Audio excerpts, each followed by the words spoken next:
So what does a product owner actually do? Hey, my name is Caleb King. I'm a software engineer. I'm going to show you what it takes to be a good PO. First, you need to know your market and potential customers inside and out.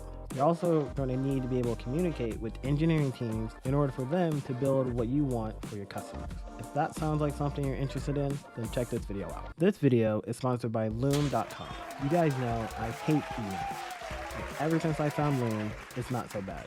Loom is the ultimate solution to improving communication in the workplace. It's video messaging for work. Record your screen, camera, or both. And it's available for a desktop and mobile. Now, Loom lets you say more in less time so you can get back to the work you love. And with my link below, you're gonna get unlimited creator seats, unlimited video, unlimited recording length, transcription, closed captioning, and filler word removal. So the next time you're about to write a 3-paragraph email, stop and use Loom instead.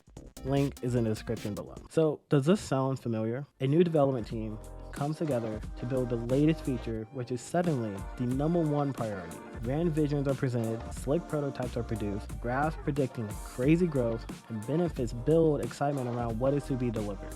The backlog is transferred from Post-its to Jira, nicely ordered, and with a wave of enthusiasm that the first sprints commence. Everything is clear, everything makes sense, but as showcases are delivered, stakeholders can see the product coming together and they really start questioning, how will this work with other products? What about the priority customer segment? How will you meet compliance rules? Won't this be competing with our other products?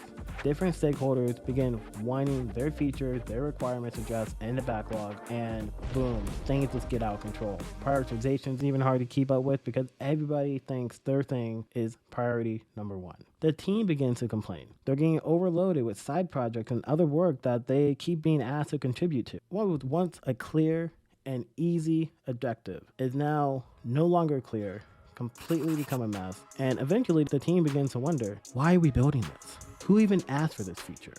This is agile without a product owner. It's a bit like a ship without a captain. Sure, we're selling, but there's no guarantee we will get to our destination. So this is where the product owner comes in place. Now, the role of the product owner was introduced in the Scrum guide to essentially avoid this type of scenario. And one of the key principles from that guide is the product owner is responsible for maximizing the value of the product resulting from the work of the development team. However, this is a textbook answer, and I'm going to keep it real. Usually, product owners, as organized as they can be in their personal lives, usually as a whole are very unorganized, and we're going to talk about why that actually occurs.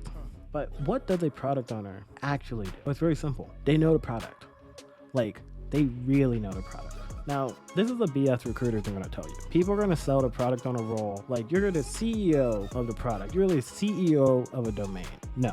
The CEO is a CEO. The product owner is primarily a product person, quite different than a project manager or delivery manager who's primarily focused or responsible for the delivery of the outcome. But the product owner lives and breathes the product. They know how it works, who uses it, when they use it, why they use it, and most importantly, what doesn't work and the impact this has.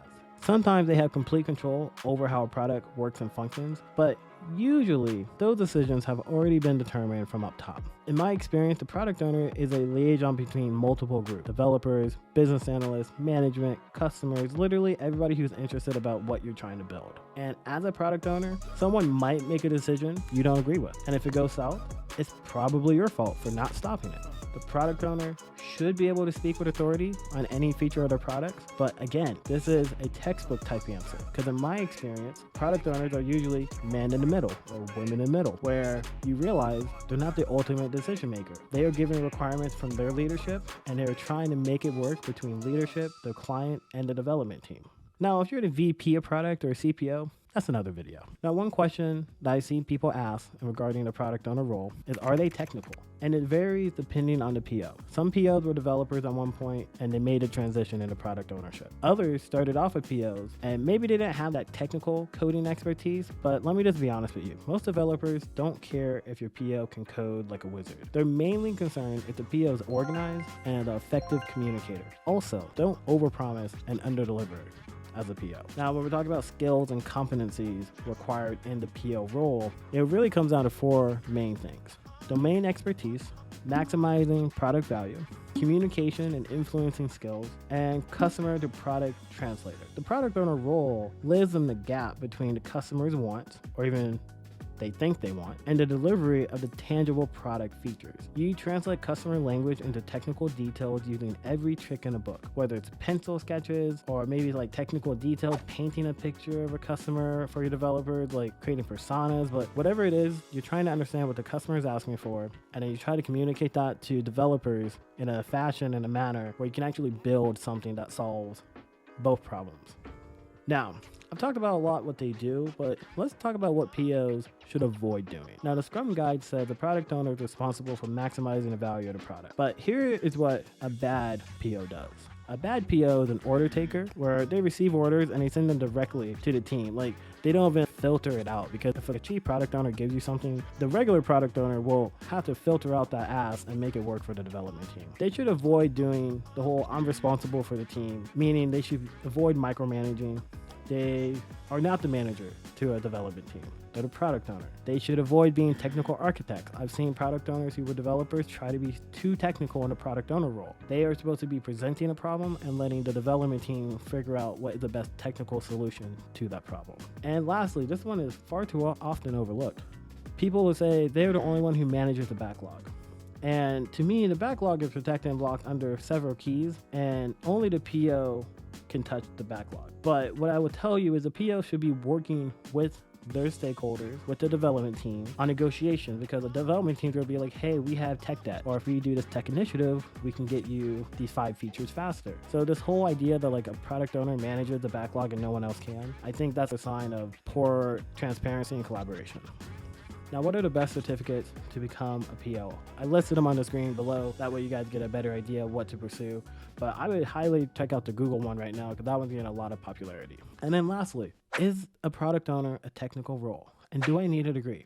Well, let me keep it simple. Yes, the product owner position is a technical role. Just because you're not writing code doesn't mean you're not technical. Everything that they have to do between technical skills and communication skills is a very challenging role at times. And what I'll tell you is it's never been a better time to try to transition into being a product owner, because you're seeing more organizations have more requirements, wanting to build cooler things. And as a product owner, you can help lead those initiatives. Now, in terms of education, they're usually, I hate to say it guys, usually they hold a bachelor's or master's degree, but it all really depends on the organization. Now, what I've seen most people do is either study business or study maybe computer science, but didn't want to be a coder, so they found ways into product management. I've also seen people become developers for a handful of years and then switch over to product management. What I have not seen a lot of is somebody who has no degree, who is self-taught, become a product owner, unless you're working at a startup or you're doing your own startup. But again, it's a great time to be a PO. And what do you guys think? What's one thing POs do that trigger you the most?